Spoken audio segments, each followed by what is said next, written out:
Welcome to our series of programs titled Israel in Prophecy. This series of programs is based on Genesis chapter 12 and verse 3, where it says, I will bless those who bless you and curse those who curse you. This is referring to the physical nation of Israel. So whoever blesses the physical nation of Israel will be blessed. Whoever curses the physical nation of Israel will be cursed. We saw this with Egypt, where the Egyptians allowed the Israelites to come in to take of their food while there was a famine in the land of Canaan. And they also allowed the Israelites to live in the land of Goshen. This was all because of Joseph. And that was a blessing to the Israelites, and Egypt was blessed as a nation as a result of that. But after a while, Joseph died. There arose a Pharaoh that did not have respect for Joseph, what he had done, and he feared that the Israelites were growing and could eventually join up with other nations and overthrow the Egyptian empire. So this particular Pharaoh, near the time of Moses's birth, started to wipe out all of the male children. And because Israel is considered God's firstborn, God slew the firstborn of the Egyptians. So whoever curses Israel will be cursed. And we know that Pharaoh and all of the other Egyptian households that had a firstborn in there, all of those firstborn were killed by God. And of course, that led to Egypt thrusting Israel out of their land, and that allowed Israel to eventually enter into the promised land.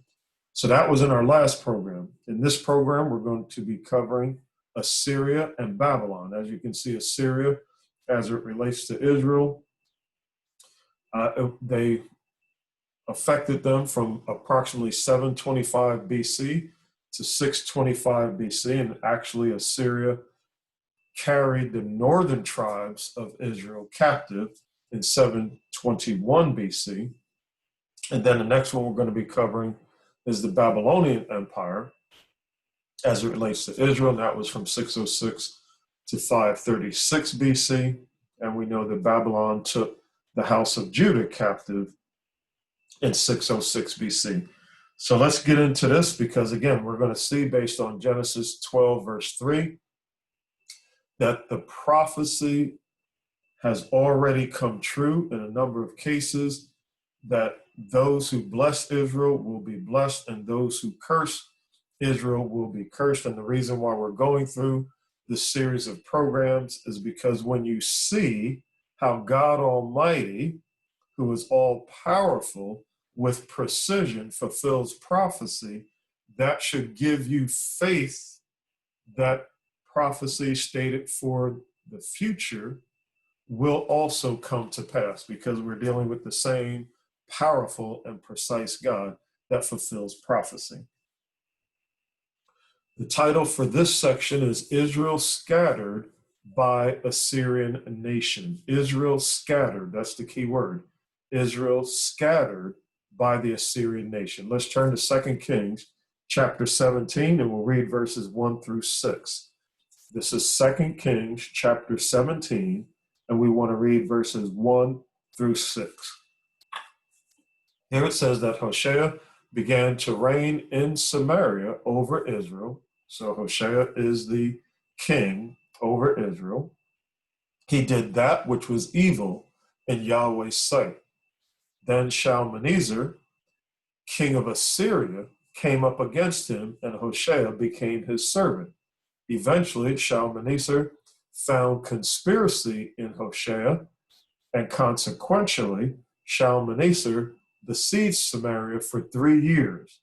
And then in the 9th year of Hoshea, the king of Assyria took Samaria, and Samaria was the capital of the northern tribes of Israel. So in the 9th year of Hoshea, the king of Assyria, who was Shalmaneser, he took Samaria and carried Israel away to Assyria. So Assyria captured Israelites, that was in 721 BC, carried them away to Assyria, and then scattered them throughout the Assyrian Empire so that they would not be able to assemble together and form a revolt.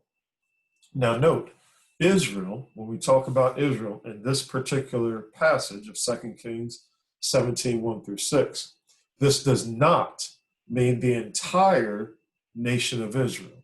It only means the 10 tribes in the north, and they were known as the house of Israel. So you have the nation of Israel, but then in the north, you have the house of Israel. And in the north, the capital was Samaria. Then you also have the 3 tribes in the south, and they were called the house of Judah, and Jerusalem was their capital. Now, when we talk about the 12 tribes of Israel, you see I have here 10 tribes in the north and 3 tribes in the south. Well, that's 13. Well, in actuality, there were really 9 tribes in the north, if you count just Joseph. But Joseph had 2 sons, Ephraim and Manasseh, who were adopted by Jacob. And so therefore, instead of 9 tribes, it's actually split. One of those tribes split into 2, so it becomes 10 tribes. So in effect, you could also say that there's 13 tribes of Israel, 10 in the north and 3 in the south. The 3 in the south were the house or the tribe of Judah, the tribe of Benjamin, and the tribe of Levi. This comprised the house of Judah. So right now we're talking about the 10 tribes in the northern section of Israel, with Samaria as the capital. So when it says that Shalmaneser came and took Samaria, he's talking about capturing the northern portion of the land of Israel, and that had the 10 tribes, which were called the house of Israel, in that particular section. So when it says Shalmaneser carried Israel away, it's talking about carrying away and scattering the 10 tribes in the north. So the Assyrians carried away the 10 tribes in the north, the house of Israel. And so history says that these are the lost 10 tribes of Israel. If you look that term up, if you Google it, the lost 10 tribes of Israel, you'll see that the Assyrians took the 10 tribes in the north captive around 721 BC. So they're called the lost 10 tribes because they are lost to the world. The world does not know where these 10 tribes ended up. At least that was the case up until very recently, because these tribes are beginning to be found. So that's one reason, is that these tribes were lost to non-Israelites. But also, even these Israelites, a lot of them lost their identity, because a background to the story, before they went into captivity, the 10 tribes and the 3 tribes, they were all one tribe at one point under David and Solomon. But after Solomon, that's where the split came. The son of Solomon, Rehoboam, he was over the 3 tribes, and Jeroboam was over the 10 tribes. And Jeroboam led the house of Israel, these 10 tribes, into idolatry. One of the key statements that you'll find in scripture is that he changed the annual festivals, the annual appointments that God set up for the entire 12 tribes of Israel, the entire nation of Israel. He moved the ones that were in the 7th month from the 7th month to the 8th month. He also kicked out the Levites and put in priests that really had no idea about the law, teaching the law. And that's why the Levites ended up moving down to be a part of the house of Judah. So they were also lost in that they lost their minds, they lost their identity, and they lost their connection to the one true God, because they lost their interest in following the scriptures. So those 2 reasons are why they are known as the lost 10 tribes. Now, Assyria is the one that sent them and carried them away to captivity and then scattered them throughout various nations. So it was Assyria that caused the 10 tribes to become the lost 10 tribes. But guess what? Assyria is also lost to people. Do you know, for instance, where Assyria is today? We're going to look at a map shortly, but look at this statement. I got this from Wikipedia. You could find this from other encyclopedias. This is what it says about Nineveh, which is the capital, which was the capital of the great Assyrian Empire. It says, before the great archaeological excavations in the 19th century, which means the 1800s AD, there's almost no historical knowledge of the great Assyrian Empire and of its magnificent capital, which was Nineveh. Other cities that had perished, such as Thebes, had left ruins to mark their sites and tell of their former greatness. Now, indeed, my wife and I had the privilege of going to Egypt twice, and Thebes has been renamed Luxor, but we know where Thebes was because that's where Luxor is today. And Thebes is where you have the Valley of the Kings and the Queens. This is where the tomb of King Tut was discovered because he was one of the pharaohs. So he was one of the kings, and the kings and the queens are buried in this city, which again is now Luxor. So that's a well-known place. Even though the Egyptian empire is gone, people still know and have known throughout history where Thebes/Luxor is. But when it comes to this imperial city of Nineveh, no vestige seemed to remain. And the very place on which it had stood became only a matter of conjecture. So all of these archaeologists, all of these historians, prior to the 1800s, the 19th century AD, prior to that time, so that's only about 100, 200 years ago, prior to that time, people didn't know where Nineveh or this Assyrian Empire was, so it was lost to people. Now, this is the Assyrian Empire, where it ruled. You tell me where the Assyrian Empire, specifically Nineveh, is today on this next map. Can you point out where Nineveh is? Well, no, you can't, because Nineveh doesn't exist anymore. But if you're looking at this map to the left and you come over here to the right, you know it's above Al Mosul and below Tabriz. So it's kind of in this area here. But again, this city is lost. And this is what it looks like now. You see on the left-hand side, the ruins of Nineveh. And it was lost, like buried underground, until the 19th century, the 1800s, where a number of archaeologists were speculating where it might have been. They started digging, and lo and behold, they found it. But look at the description of Nineveh, of this capital of Assyria, as we turn to the book of Nahum. Now, Nahum is one of the minor prophets, and it's so minor that most people probably don't even know that Nahum is a book in the Bible. I wonder how many of you listening to this program have ever heard of any minister reading from the book of Nahum. I wonder if you've ever read the book of Nahum.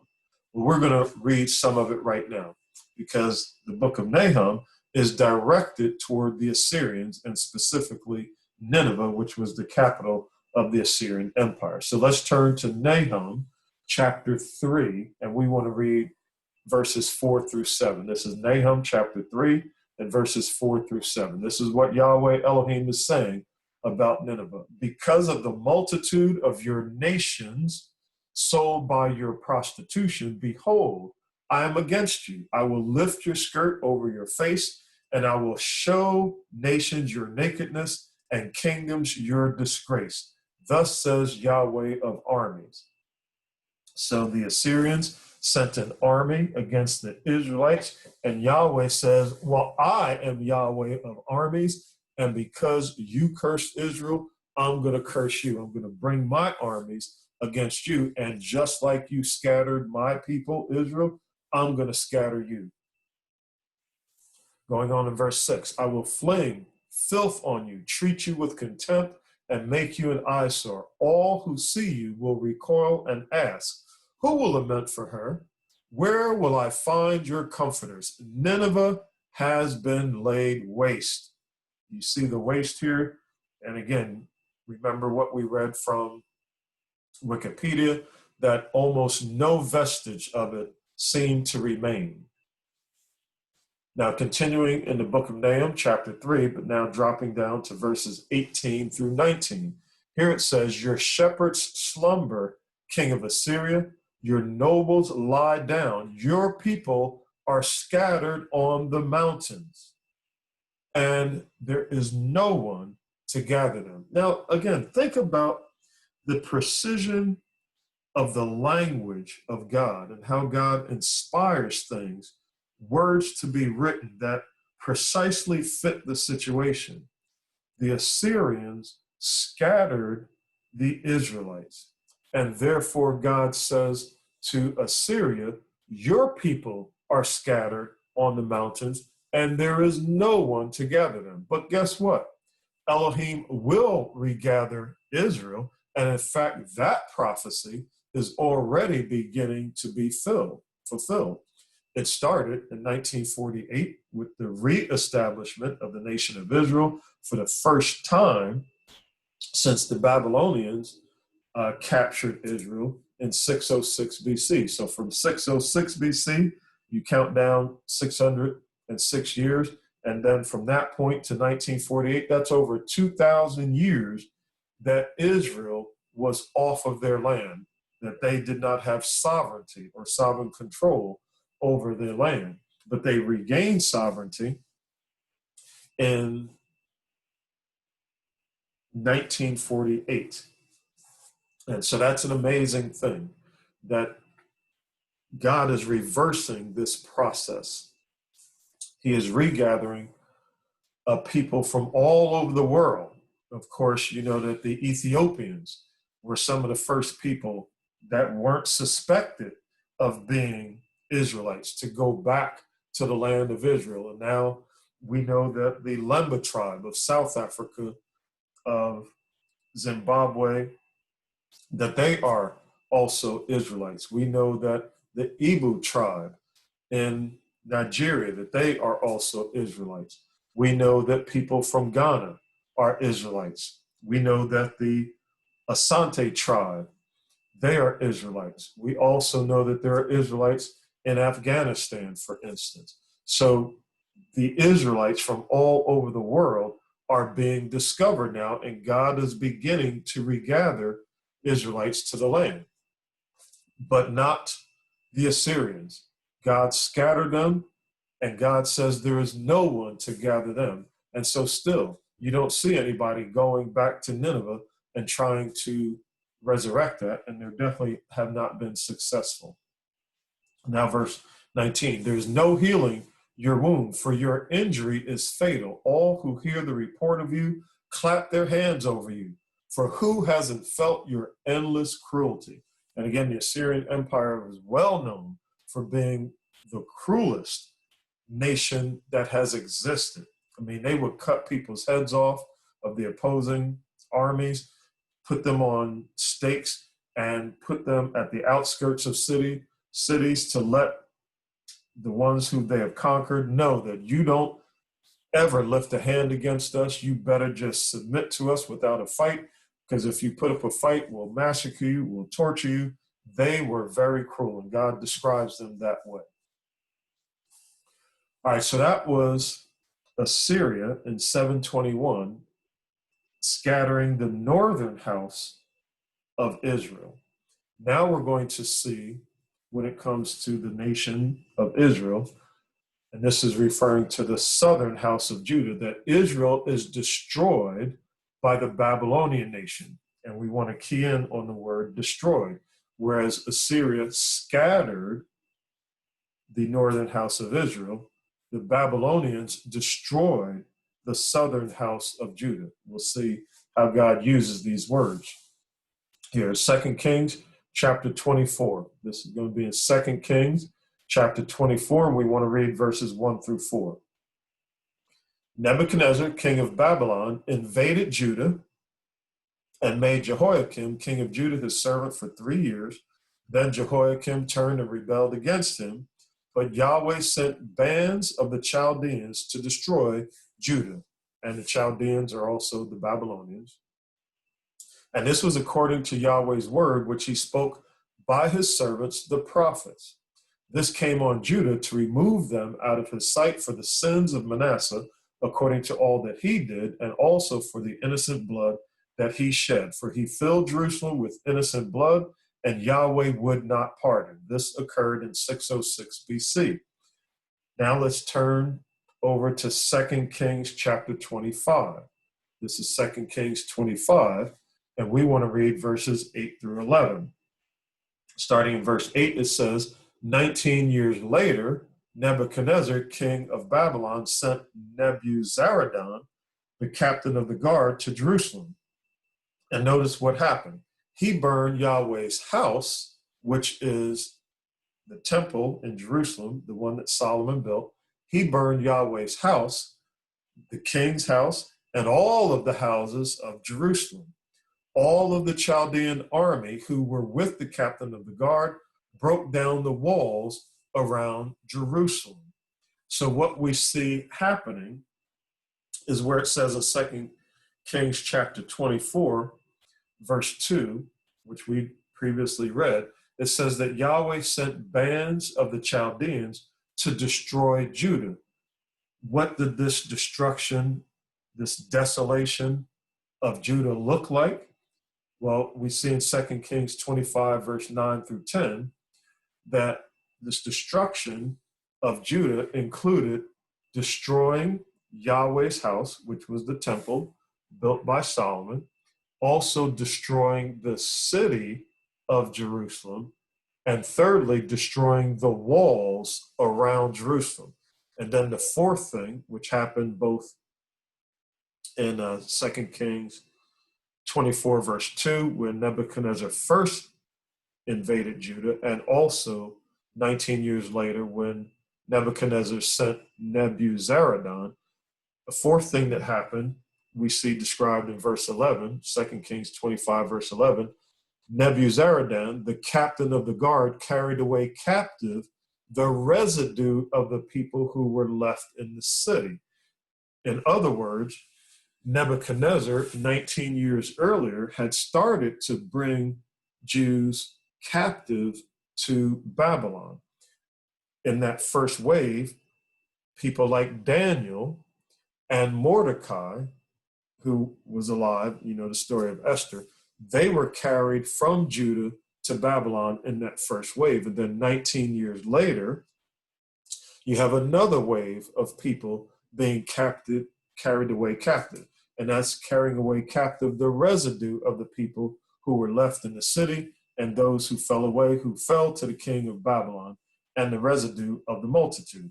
Now, this happened in 587 BC. The remarkable thing about this, the reason why I want to highlight this, is think about how phenomenal this is, the power and precision of our God when it comes to fulfilling prophecy and letting us know that end time prophecy is being fulfilled. So in ancient times, in 606 BC, Nebuchadnezzar came against Babylon and invaded it. That was the first invasion. And during that invasion, Judah lost sovereignty of the land because Jehoiakim was made servant. And so therefore the rest of the Jews were made servants. But it wasn't until 19 years later, during the second invasion, that Yahweh's house was burned down, that Jerusalem itself was destroyed along with the walls. So what's the significance of the 19 years? Well, that is how Judah lost control of the land, and then 19 years later lost control of Jerusalem. So God in 1948, when the nation of Israel was reestablished, that meant that the process was reversed. So God gave back the land of Israel to the Jews in 1948. And then 19 years later, during the 6-Day War, the Jews regained control of Jerusalem and the Temple Mount, where a new temple, a third temple, will be built, as prophecy shows us. So God reversed the process. In 606 BC, Nebuchadnezzar, king of Babylon, invaded Judah, and they lost sovereignty. The Jews lost sovereignty of the land, but it wasn't until 19 years later that they lost Jerusalem and the temple, because the temple was burned and all the houses were burned and Jerusalem as a city was destroyed. So when God said, now in end time prophecy, as I'm kicking off a new wave of prophecy, these end time prophecies, I'm starting with 1948 when Israel was reestablished, and then 19 years later, I'm giving them back Jerusalem in the 6-Day War, and they now again have control of the Temple Mount. Now, some people will say, no, the Arabs control the Temple Mount because that's where the mosque is. Well, it's true, that's where the mosque is right now, presumably where Solomon's temple was. But make no mistake, the Jews control the Temple Mount. My wife and I have been to Israel twice. We've ascended the Temple Mount twice, and we have to go through a checkpoint that has Jewish guards there, Israeli guards. And on the Temple Mount itself, there are Israeli guards. They could stop any Muslim from being there, just like any non-Muslim who wants to visit there. So they control it, although they allow the Arabs, the Palestinians, the Muslims to go to the mosque, to have free access, but they do control it.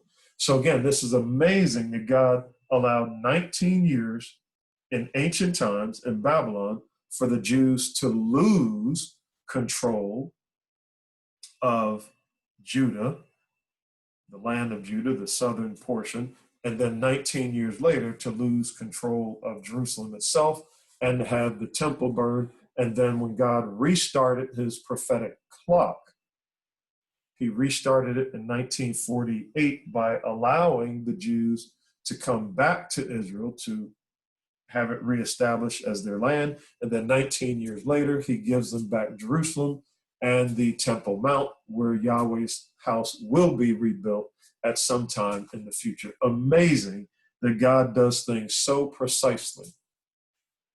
Now, keep in mind also, this is going to be noteworthy for a future program. The time when this temple, Solomon's temple, was destroyed was on the 9th of Av, A.V. That's the name of the month in Hebrew, the 9th of Av. Remember that for a future program. All right, so there was a prophecy against Babylon because the Babylonians destroyed Judah, meaning they destroyed the temple, they destroyed the city, they destroyed the walls around Jerusalem. So this prophecy of Isaiah is a prophecy against Babylon. This is in the book of Isaiah in chapter 13. Isaiah chapter 13, and we want to read verses 17 through 22. Notice again the precision in the word, and think about the power that's required to move nations to fulfill prophecy exactly as God Almighty said it would be. Isaiah chapter 13, verses 17 through 22. I will stir up the Medes against Babylon. Now, this is the Medo-Persian Empire that came up against Babylon. They will not delight in silver or gold. Their bows will dash young men in pieces, and they shall have no pity on babies. Babylon, the glory of kingdoms, the beauty of the Chaldeans' pride, will be like when Elohim destroyed Sodom and Gomorrah. The nations who curse Israel will be cursed. Babylon cursed Israel by destroying them, destroying the temple, destroying the city, destroying the walls around the city. So therefore, God says about Babylon that Babylon will be like Sodom and Gomorrah. And you look at this picture to the right. This is what Babylon looks like today, a desolate place because God destroyed it. And notice what it says in verse 20. It will never be inhabited again. The Arabian won't pitch a tent there, neither will shepherds make their flocks lie down there. Only wild animals will lie there. Her judgment is near to come. You might know that Saddam Hussein attempted to rebuild Babylon, but where's Saddam Hussein now? He's dead and buried. He's returned to dust, just like this place. Much of it has returned to dust. God said that her judgment is near. Now, another very interesting revelation that came through Daniel. As I mentioned earlier, Daniel was in the first wave of captives when Nebuchadnezzar came in 606 BC. So now toward the end of Babylon's reign, which lasted for 70 years from 606 to 536. So this is near the end of the Babylonian reign. While Daniel is still a captive in Babylon, he had the opportunity to interpret a vision that one of the kings of Babylon had. So this is in Daniel chapter 5. Daniel chapter 5, and we want to start reading in verse 3. Here it says, Belshazzar, king of Babylon, took the golden vessels out of Elohim's temple, which was at Jerusalem. Then he and his cohorts drank wine from them. At that moment, fingers of a man's hand came out and wrote on the plaster of the wall of the king's palace across from the lampstand. And the king saw the part of the hand that wrote. Verse 13, then Daniel was brought in before the king. The king asked Daniel, are you that Daniel whom my grandfather Nebuchadnezzar bought as a captive out of Judah? Verse 14, I've heard of you that the spirit of the gods is in you, and that light understanding and excellent wisdom are found in you. Now, if you can read the writing and make known to me its interpretation, you shall be the third ruler in the kingdom. Dropping down to verses 22 through 28, still Daniel chapter 5, verses 22 through 28. Daniel responded, you, Belshazzar, have not humbled your heart, even though you knew all that the Most High God did for your grandfather, Nebuchadnezzar, to humble him. Verse 23, instead, you have exalted yourself against the Lord of heaven. You have praised gods made of silver and gold, which cannot see, hear, or understand. Yet you did not honor the God who holds in his hand your very breath and all of your ways. Therefore, verse 25, therefore, this is what was inscribed, many, many tekel upharsin. And this is the interpretation. Many means Elohim has numbered the days of your reign and brought it to an end. Tekel means you have been weighed in balances and found wanting. Peres, your kingdom has been divided and given to the Medes and Persians. Now this last sentence is full of irony. Peres is the singular of upharsin, where you see in verse 25, it says many, many tekel upharsin. Well, upharsin is the plural. In verse 28, Peres is the singular form of upharsin. So Peres, your kingdom has been divided and given to the Medes and Persians. Doesn't that sound the same, Peres and Persians? God is using a play on words to say, I'm going to give you into the hands of the Persians by using this phrase, Peres. Also, it says your kingdom has been divided. Well, the Medes and the Persians were two different nations that had combined together. The Medes were stronger at first, then the Persians became strong, but he's saying, I'm dividing them between these two groups. And also the word that I have highlighted is given. So watch how this is fulfilled in history. This is a prophecy that was about to unfold very shortly, just perhaps a couple of hours later, where it says it's been given to the Medes and the Persians. So look how this word given was fulfilled. You see here a picture on the left-hand side of the Babylonian Chronicles. Now, this is an ancient document that obviously had been written somewhere around the time of 536 BC. And then you have on the right, the Cyrus Cylinder, which would have been written in maybe 450 BC. So these are ancient documents, the Babylonian Chronicles and the Cyrus Cylinder. Notice what's written on both of them. Both the Babylonian Chronicles and the Cyrus Cylinder describe Babylon being taken without battle. So truly, Babylon was given to the Medes and Persians without a fight. The Medes and the Persians just took Babylon ultimately without a fight. Now that's 3 witnesses already.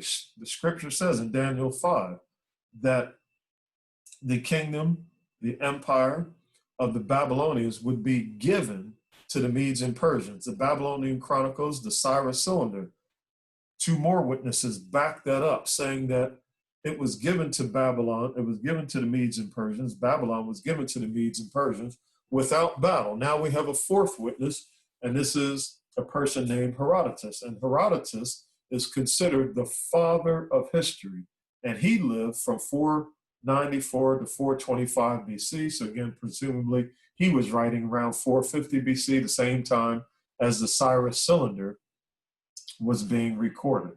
So according to Herodotus, after Cyrus defeated the Babylonian army at the Battle of Opis, Belshazzar retreated to the confines of Babylon's walled city. Cyrus knew that they could never break the walls, but he also knew that there was one entrance into the wall, the city of Babylon, through the Euphrates River. Now, obviously, when you have a river, you're not going to be walking in a river because you'll get swept away, drowned.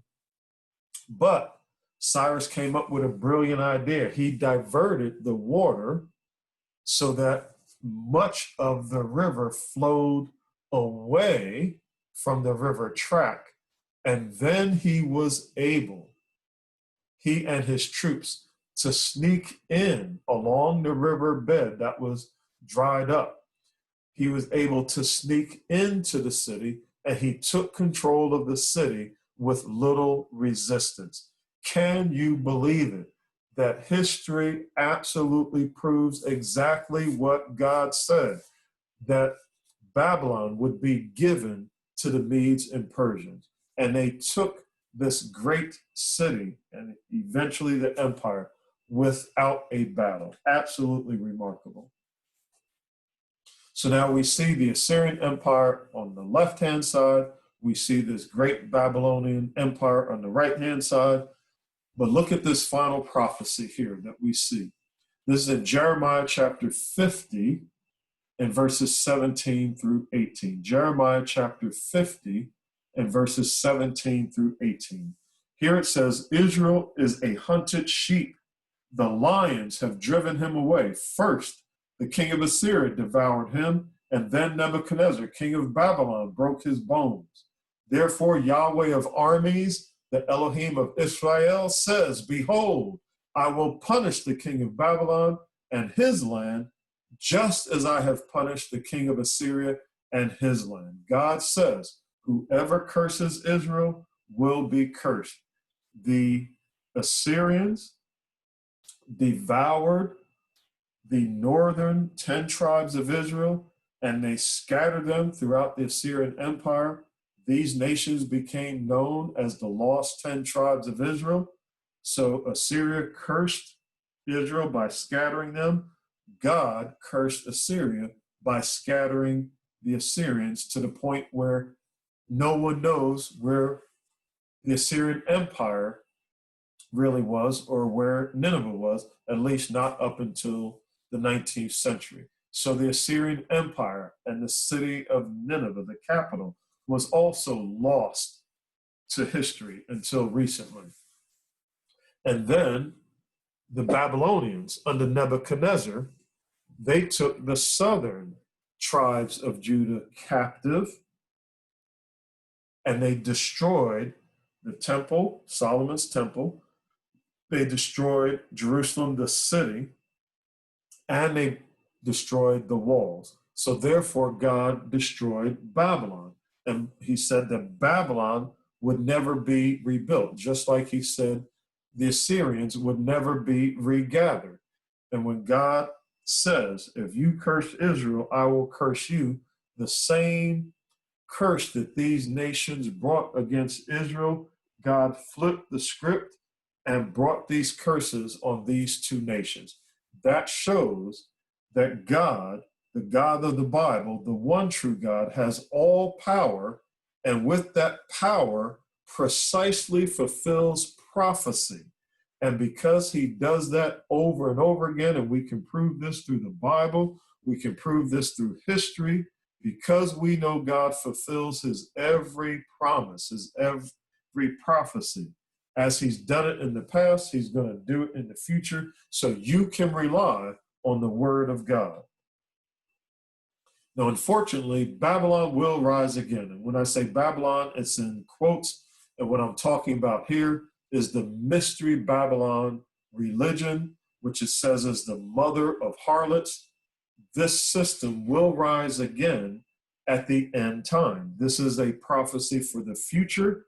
And I'm telling you, just as the prophecies of the past have been fulfilled precisely, the prophecies for the future will be fulfilled precisely. And in future programs, we'll cover this reemergence of Babylon, not the physical nation, but a type of Babylon will reemerge.